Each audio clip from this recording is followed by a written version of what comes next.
नमस्कार दोस्तों, मैं प्रिंस सैनी आपका स्वागत करता हूं हमारे चैनल लर्न एंड ग्रो में। आज हम बात करेंगे derivation for Lenz makers formula for concave lens. इससे पहले हमने यही डेरिवेशन कन्वेक्स लेंस के लिए पढ़ी थी, तो वो आपको क्लियर होनी चाहिए, तभी हम इसको आसानी से समझ पाएंगे। और इसको हम करेंगे एब इनिशियो मेथड से। कन्वेक्स लेंस के लिए भी हमने यही मेथड यूज़ किया था, यानी कि शुरू से अंत तक हम इसी लेक्चर के अंदर लेंस मेकर फॉर्मूला डराइव करेंगे एक ही लेक्चर के अंदर। तो दोनों उसके रिफ्रैक्शन सरफेस लेंगे। तो मान लीजिए यहाँ पर हम ले लेते हैं एक कनकेव लेंस। अब कनकेव लेंस जो है, अगर हम यहाँ पर एक लाइन लगाएं बिल्कुल बीचों बीच इसके, तो साफ पता चलता है कि ये दो हिस्सों में डिवाइडेड है, एक लेफ्ट वाला और एक राइट वाला। बीच में से जो कनकेव लेंस थिन होता है, पतला होता है, और यहाँ से देखिए जो एंड है इसके ऊपर और नीचे वाला, यहाँ से थिक होता है, मोटाई में होता है।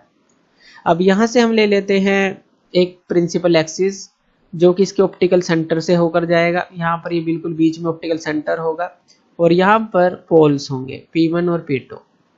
ये हमने पहले भी पढ़ा था।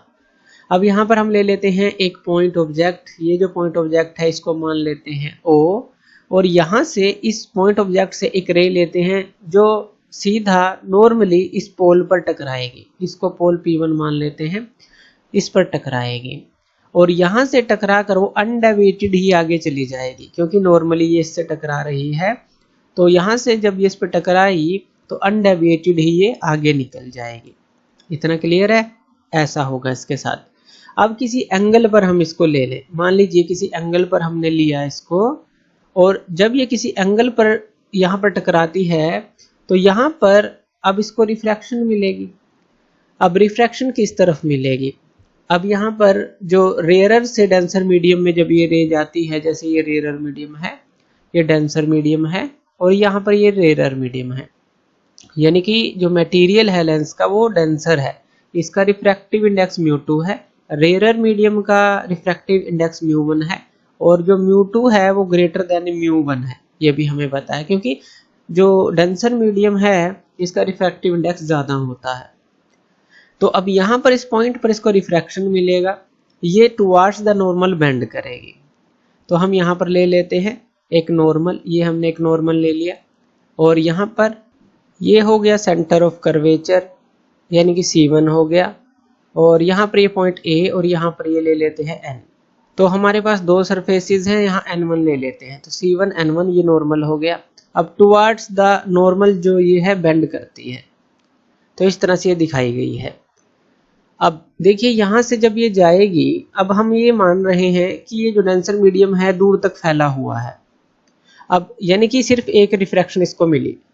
तो अब यहाँ पर देखिए एक रे तो सीधी चली गई थी, एक रे उस तरफ चली गई, तो एक्चुअल में तो इमिट करेंगी नहीं। अब इसको हम पीछे की तरफ बढ़ाते हैं। जब हम इसको पीछे की तरफ बढ़ाएंगे तो हमें ये जो है ये पॉइंट मिलेगा I1 इसको बोल देते हैं, तो ये पॉइंट हमें मिल जाएगा। उसके बाद इस पॉइंट से हम ले लेंगे एक नॉर्मल, सीधा एक नॉर्मल गिरा लेंगे इस लाइन के ऊपर।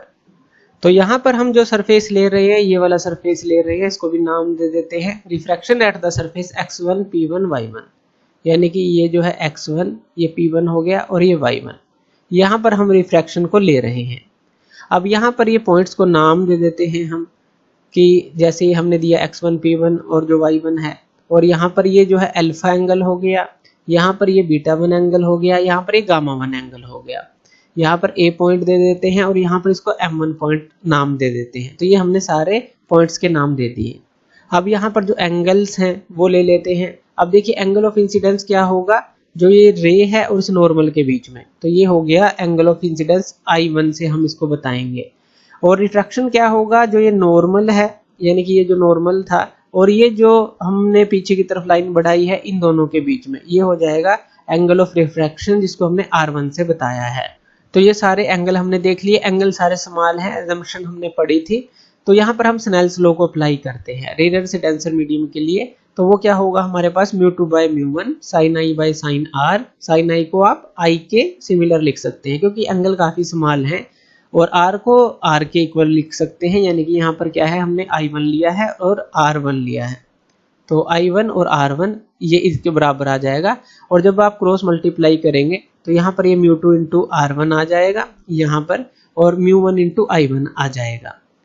अब ट्रायंगल AOC1 या OAC1 हम लेते हैं OAC1। इस ट्रायंगल के अंदर देखिए जो इंटीरियर एंगल है अल्फा और ये जो हमारे पास इंटीरियर एंगल है I1, यानी कि ये दो ट्रायंगल के इंटीरियर एंगल एक एक्सटर्नल जो एंगल है एक्सटीरियर एंगल गामा 1 के बराबर होंगे। तो यहाँ पर I1 प्लस अल्फा यानी कि ये जो I1 है और इसके सामने वाला अल्फा इसके बराबर होंगे जो एक्सटीरियर एंगल है गामा 1। यहाँ से हम I1 की वैल्यू को निकाल लेंगे तो ये क्या आ जाएगी गामा 1 माइनस अल्फा। इसी तरह से ट्रायंगल लेंगे I1AC1। अब यहाँ पर हमने ये जो I1 है और A और ये C1 ये वाली ट्रायंगल ध्यान से समझिएगा, ये I1 जहाँ इमेज वाला पॉइंट था A और ये C1। अब यहाँ पर देखिए ये R1 है, इसके सामने वाला β1 है। R1 प्लस β1 इस गामा 1 के बराबर होगा। R1 प्लस β1 गामा 1 के बराबर, यहाँ से R1 की वैल्यू को निकालेंगे गामा 1 माइनस β1, तो ये हमारे पास आ जाता है। जैसा कि हमने कहा कि एंगल काफ़ी स्मॉल हैं और ये हमने पहले भी पढ़ा था कि एंगल स्मॉल हो तो मान लीजिए यहाँ पर ये थीटा एंगल है और इसको हम आर्क ले लें, ये लेंथ L है और ये जो है रेडियस है, तो थीटा किसके बराबर होता है हमारे पास L/R के। यही फॉर्मूला हम यहाँ पर लगाएंगे और इनकी अल्फा गामा 1 और β1 इनकी वैल्यू को निकाल लेंगे। तो यहाँ पर जो अल्फा है वो हमारे पास क्या आएगा AM1/OM1। AM1 यहाँ पर लेंथ आ जाएगी और OM1 रेडियस आ जाएगी। किसको निकाल रहे हैं अल्फा को। अब अल्फा तो एंगल ये है तो AOM1 ये यहाँ पर देखिए तो AM1 लेंथ हो गई, OM1 रेडियस। इसी तरह से जो हमारे पास β1 होगा ये β1 है। अब यहाँ पर AI1M1 को लेंगे, AM1 फिर से लेंथ हो गई, IM1 जो है रेडियस हो गई। इसी तरह से गामा 1 AM1 लेंथ रहेगी गामा 1 के लिए और रेडियस क्या आ जाएगी C1M1। तो अल्फा β1 और गामा 1 इनकी वैल्यू को हम पुट करेंगे, लेकिन पहले हम क्या करेंगे R1 और I1 की वैल्यू यहाँ पर पुट कर लेंगे। तो यहाँ पर हम ये हमें दिया गया था और अल्फा β1 और गामा 1 की वैल्यू हमारे पास थी, यानी कि हमने क्या किया R1 और I1 की वैल्यू को पुट कर लिया। अब यहाँ पर इन सभी वैल्यूज को पुट कर लेंगे। गामा 1 की वैल्यू जो है AM1/C1M1, β1 की वैल्यू ये पुट कर लेंगे। इस तरह से ये सारी वैल्यूज को पुट कर लेंगे। अब ये जो AM1 है इसको हम कॉमन आउट ले लेंगे यहाँ पर, और यहाँ पर क्या रह जाएगा कॉमन आउट लेने के बाद कैंसिल आउट होने के बाद 1 1 रह जाएगा। और उसके बाद ये जो M1 पॉइंट है, ये जो M1 है, अगर अपर्चर को स्मॉल हम ले रहे हैं तो इसको हम C के बराबर ले सकते हैं। अगर इस फिगर में हम देखें, देखिए जो M1 है यहाँ पर और यहाँ पर ये है ऑप्टिकल सेंटर C, तो अपर्चर अगर काफ़ी स्मॉल है M1 को हम C के बराबर ले सकते हैं। तो M1 को C के बराबर हम यहाँ पर पुट कर देंगे, तो M1 की जगह हम क्या पुट कर देंगे C पुट कर देंगे। तो यहाँ पर C1 आ जाएगा, CI1 आ जाएगा, यानी कि सिर्फ M1 की जगह हमने C पुट कर दिया। अब यहाँ पर हमें मिलता है कि जो एक तो हम क्या करेंगे μ2 और μ1 को अलग अलग कर लेंगे, जिसके नीचे C1 है, यानी कि μ2 माइनस μ1, तो ये आ जाएगा। और उसके अलावा ये जो है हमारे पास और ये जो है इनको अलग कर लेंगे, तो ये हमारे पास रिलेशन हमें मिल जाती है। तो ये याद रखनी है। तो हमने किया गया है जो ये C1 वाली अलग कर ली और बाकी जो है अलग कर ली, तो ये हमारे पास आ जाता है। अब चलिए हम जो है नेक्स्ट जो है ले लेते हैं। अब यहाँ से हमने देखा कि एक सरफेस के लिए x1 p1 y1 के लिए, अब यहाँ पर x2 p2 y2 के लिए ले लेते हैं, यानी कि ये जो होगा हमारे पास यहाँ पर ये होगा x2 और ये होगा हमारे पास p2 और ये होगा हमारे पास y2।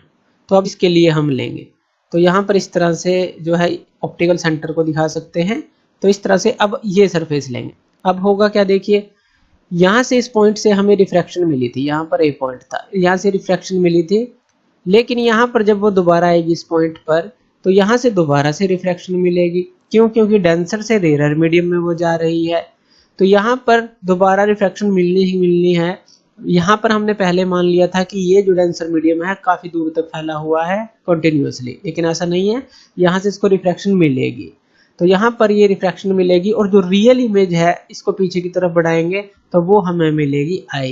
तो यहाँ पर हम लिख लेते हैं I, ये हमें मिलेगी ही मिलेगी, क्योंकि रिफ्रैक्शन के बाद पहले हमने यहाँ पर देखा था इसको पीछे की तरफ बढ़ाया था तो हमें क्या मिला था I1 मिला था, लेकिन यहाँ पर रिफ्रैक्शन मिलेगी तो इसको पीछे की तरफ बढ़ाना पड़ेगा तो I हमें मिलेगा। अब ये जो है किस तरफ बेंड करेगी, away from the normal bend करेगी। अगर हम नॉर्मल को यहाँ पर ले लेते हैं और यहाँ पर मान लेते हैं ये हो गया हमारे पास C2 और ये हो गया N2, तो इससे अवे की तरफ बेंड करेगी, ये हो जाएगा। और यहाँ पर एक नॉर्मल गिरा लेते हैं और यहाँ पर जो एंगल्स हैं वो देख लेते हैं। अब जो I2 होगा वो किसके, नॉर्मल और इस रे के बीच में होगा। ये जो है ये इंसिडेंट रे हो गई, ये I2 हो गया नॉर्मल इसके बीच में। और R2 कहाँ पर होगा, इस नॉर्मल और ये जो रिफ्रैक्टेड रे है इसके बीच में। बीटा एंगल यहाँ पर होगा जहाँ पर इमेज बनी है। और इसी तरह से जो गामा 2 एंगल है यहाँ पर लेंगे, क्योंकि गामा 1 एंगल हम पहले ले चुके थे। यानी कि सेंटर ऑफ कर्वेचर के साथ गामा लेते हैं, इमेज के साथ बीटा लेते हैं, ऑब्जेक्ट के साथ अल्फा लेते हैं। ये हम पहले पढ़ चुके हैं चीज़। यहाँ पर नाम दे देते हैं, ये बीटा हो गया, ये M2 हो गया, ये जो सेंटर ऑफ कर्वेचर, और ये हमने नाम दे दिए। अब यहाँ पर हम स्नेल्स लॉ को अप्लाई करेंगे, क्या आ जाएगा, μ2/μ1। अब यहाँ पर डेंसर से रेयर मीडियम में जा रही है, ध्यान देना है। तो μ2/μ1 जो है sin r/sin i होगा, sin i/sin r नहीं होगा, उल्टा हो जाएगा, क्योंकि डेंसर से रेयर मीडियम में रिफ्लेक्शन मिल रही है।